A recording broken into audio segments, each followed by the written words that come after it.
Camera ഓണായി മറിയാമ്മനെ focus ചെയ്യാണെന്ന് തോന്നിക്കഴിഞ്ഞാൽ പിന്നെ ഇതേപോലെ ലോക്കായ മൊബൈലൊക്കെ എടുത്തിട്ട് അന്യായ അഭിനയമാണ് നാച്ചുറാലിറ്റി കിട്ടാൻ വേണ്ടിയിട്ട്. ലാലേട്ടനെ പോലെ പിന്നെ വിരലുകളാണ് അഭിനയിക്കുന്നത്. നാച്ചുറാലിറ്റി ഒട്ടും ഇല്ലെങ്കിലും കൃത്രിമത്വം നല്ലപോലെ ഉണ്ട് മറിയാമ്മ. കീപ്പ് ഇറ്റ് അപ്പ് എന്ന് പറയുമ്പോൾ ആൾക്ക് ഭയങ്കര സന്തോഷമാണ്. കൃത്രിമത്വം എന്ന് പറയുന്നത് ഭയങ്കര വലിയ സംഭവമായിട്ട് കൊണ്ടു നടക്കാം. അപ്പോൾ നമ്മളിന്ന് പോയിക്കൊണ്ടിരിക്കുന്നത് ഹംദാനിലെ റോസസ് ഡ്യൂ ലേഡി സലൂണിലേക്കാണ്. മറിയാമ്മയുടെ ഒരു ഫേവറേറ്റ് പ്ലേസ് ആണ്. ഇടയ്ക്കിടയ്ക്ക് ആളവിടെ വിസിറ്റ് ചെയ്യാറുണ്ട്. മറിയാമ്മ പാർലറിലേക്ക് പോയി കഴിഞ്ഞാൽ പിന്നെ ഒരു 5-6 മണിക്കൂറത്തേക്ക് ആളെ നോക്കണ്ട. വീട്ടിൽ വളരെ സംഘർഷാവസ്ഥ കുറവായിരിക്കും. അതുകൊണ്ട് തന്നെ ഞാൻ ഇടയ്ക്കിടയ്ക്ക് അവളോട് പൊക്കോളാൻ പറയാറുണ്ട്.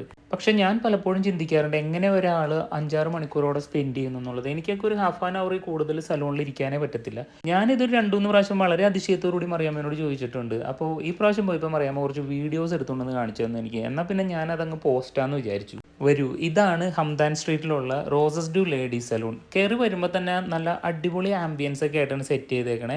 ഈ വീഡിയോയിൽ കുറേ ഭാഗങ്ങളൊക്കെ മറിയാമ്മയാണ് എടുത്തേക്കുന്നത്. അവിടുത്തെ പുൽച്ചെടിയും പുൽനാമ്പും വരെ ഉണ്ടാവും. പക്ഷേ നല്ലൊരു ഫ്രെയിം ഞാൻ ഗ്യാരണ്ടി ചെയ്യുന്നില്ല കേട്ടോ. ഉള്ളിലേക്ക് വരുമ്പോൾ ഇതേപോലെ നെയിൽ പോളിഷിൻ്റെ സംഭവമൊക്കെ വെച്ച് നല്ല അടിപൊളിയായിട്ട് അറേഞ്ച് ചെയ്ത് വെച്ചിട്ടുണ്ട്. പണ്ട് ഉത്സവത്തിനൊക്കെ പോയവരുടെ സംഭവം. ഇതിന് വലിയ വലിയ അർത്ഥങ്ങളൊക്കെ ഉണ്ട് കേട്ടോ. നെയിൽ പോളിഷ് ഉണ്ട്, ജെല്ലുണ്ട്, അതേപോലെ എന്തൊക്കെയോ കുറേ സംഭവങ്ങളുണ്ട്. പക്ഷേ നമ്മൾ ആണുങ്ങളെ സംബന്ധിച്ചിടത്തോളം ഇത് നെയിൽ പോളിഷ് അത്രേ ഉള്ളൂ. മറിയാമ്മ വരുന്നത് ഇവർ നേരത്തെ അറിഞ്ഞിട്ടുണ്ടെന്ന് തോന്നുന്നു. പൂക്കളൊക്കെ വെച്ച് വിളക്കൊക്കെ കത്തിച്ച് വെച്ചിട്ടുണ്ട്. ശത്രു സംഹാര പൂജ ആയിരിക്കാനേ വഴിയുള്ളൂ. മറിയാമ്മ പറഞ്ഞതനുസരിച്ചിട്ട് ഇത് കാൻഡിൽ മാനിക്യൂർ ആൻഡ് പെഡിക്യൂർ ആണ്. ഇതിൻ്റെ കറക്റ്റ് പ്രൊനൗൺസിയേഷൻ ഒന്നും എനിക്കറിയത്തില്ല. എന്നെ വെറുതെ ഏറി കയറ്റരുതാരും കേട്ടോ. ഇതേപോലെ കൈ കുറേ നേരം വെള്ളത്തിലിട്ട് വെച്ച് കഴിഞ്ഞിട്ട് അതിൻ്റെ സൈഡിലൊക്കെ ക്ലീനാക്കി നല്ല അടിപൊളിയായിട്ട് ഭംഗിയുള്ള നെയിലും സംഭവങ്ങളൊക്കെ ആക്കുന്നു. അതിൻ്റെ കൂടെ കുറേ ജെല്ലും കാര്യങ്ങളൊക്കെ ഇട്ടിട്ട് നല്ലപോലെ മസാജൊക്കെ ചെയ്ത് ഇതേപോലെ സെറ്റാക്കുന്നു. വെറുതെ അല്ല ഇവർ കുറേ നേരം ഇരിക്കണം. കാണുമ്പോൾ നമുക്ക് തന്നെ ഒരു കുളിർമ. അടുത്ത പരിപാടിയാണ് ഹാൻഡ് പാക്ക്. മറിയാമ്മ പറഞ്ഞത് ഇത് കൈമത്തെ ടാനൊക്കെ മാറി നല്ല കളർ വയ്ക്കാൻ വേണ്ടിയിട്ടുള്ള സംഭവമാണ്. നമ്മൾ മോശക്കാരല്ല, പണ്ട് നമുക്കും ചെയ്തിട്ടുണ്ട് ഈ സംഭവം. കൈ പൊള്ളിയപ്പോൾ ഇതേപോലെ കോൾഗേറ്റ് പേസ്റ്റ് വെച്ച് വൈറ്റ് അടിച്ച് വെച്ചത് എനിക്ക് ഓർമ്മ വരുന്നുണ്ട്. ഞാൻ നേരത്തെ പറഞ്ഞ പോലെ ഫുൾ ക്യാൻഡിലൊക്കെ വെച്ചിട്ടുള്ള പരിപാടികളാണ്. എനിക്ക് അതല്ല അത്ഭുതം. കിച്ചണിൽ ഗ്യാസിൻ്റെ അടുത്ത് നിൽക്കുമ്പോൾ ചൂടടിക്കുന്നത് കൊണ്ട് എനിക്ക് കിച്ചണിൽ നിൽക്കാൻ പറ്റണില്ല എന്ന് പറഞ്ഞവളാണ് മെഴുകുരുക്കി മേത്തൊഴിക്കുമ്പോൾ ചിരിച്ചുകൊണ്ടിരിക്കുന്നത്. അതിനെതിരെയുള്ള ശക്തമായ പ്രതിഷേധം ഞാൻ ഈ വീഡിയോയിൽ ഇവിടെ രേഖപ്പെടുത്തുന്നു.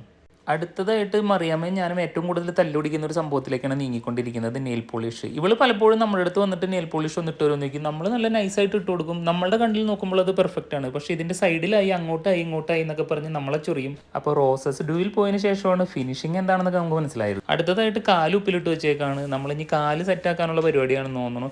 ഇവിടെ മറിയാമ്മ പറഞ്ഞതനുസരിച്ചിട്ട് ഇവിടുത്തെ ഏറ്റവും വലിയൊരു ക്വാളിറ്റി എന്ന് പറഞ്ഞു കഴിഞ്ഞാൽ ഹൈ ക്വാളിറ്റി പ്രൊഡക്റ്റുകളാണ് ഇവർ യൂസ് ചെയ്യുന്നത്. ഭയങ്കര ക്വാളിറ്റി ഉള്ളതും അതേപോലെ തന്നെ ഭയങ്കര ഫ്രണ്ട്ലി ആയിട്ടുള്ള സ്റ്റാഫുകളും അതൊക്കെയാണ് മെയിൻ പ്രത്യേകതകൾ കേട്ടോ. അങ്ങനെ വീണ്ടും വാക്സ് ഒക്കെ വെച്ചിട്ടുള്ള പരിപാടികൾ. നമ്മുടെ കൈമേക്ക് 2 തുള്ളി മെഴുകുരുകി വീണത് എക്സാമിന് പൊട്ടിയാലും നാട്ടുകാരറിയില്ല ഈശ്വരാന്ന് മെഴുകുതിരി കത്തിച്ച് പ്രാർത്ഥിച്ചപ്പോഴൊക്കെയാണ്. വീണ്ടും കയ്യിൽ ചെയ്ത സംഭവങ്ങൾ തന്നെ കാലിലും. അങ്ങനെ അതോടുകൂടി ആ പരിപാടികളൊക്കെ തീർന്നു. 2 പേര് ഇടം വലം നിന്നിട്ട് മുടിയൊക്കെ സെറ്റ് ചെയ്തുകൊണ്ടിരിക്കുകയാണ്. പണ്ടൊക്കെ നമ്മുടെ ഹെയർ കട്ട് കഴിഞ്ഞ് കഴിയുമ്പോൾ ആ പുതപ്പിച്ചേക്കണ തുണി തന്നെ എടുത്ത് 2 തട്ടും തട്ടി എഴുതിച്ച് പോടേന്ന് പറഞ്ഞിരുന്നിടത്താണ് ഇപ്പോൾ ഇതേപോലെ 2 പേര് ഇടം വലം നിന്നിട്ട് ഇവർക്കൊക്കെ ചെയ്തു കൊടുക്കുന്നത്. അങ്ങനെ ഹെയർ ഒക്കെ നല്ല അടിപൊളിയായിട്ട് സെറ്റ് ചെയ്തിട്ടുണ്ട്. മറ്റേ പരസ്യത്തിലൊക്കെ പറയണല്ലേ ഷൈനി സിൽക്കി ഹെയർ. ഇതിലെ ഏറ്റവും വലിയ പ്രത്യേകത എന്താണെന്ന് വെച്ച് കഴിഞ്ഞാൽ ഇവർ വീട്ടിൽ വന്നു കഴിഞ്ഞാലും ഇതേപോലെ തന്നെ ഇരിക്കും. 2 ദിവസം 3 ദിവസം കഴിഞ്ഞാലും ഇതേ സെറ്റപ്പിൽ തന്നെ ആയിരിക്കും ഹെയർ ഒക്കെ ഉണ്ടാവുക.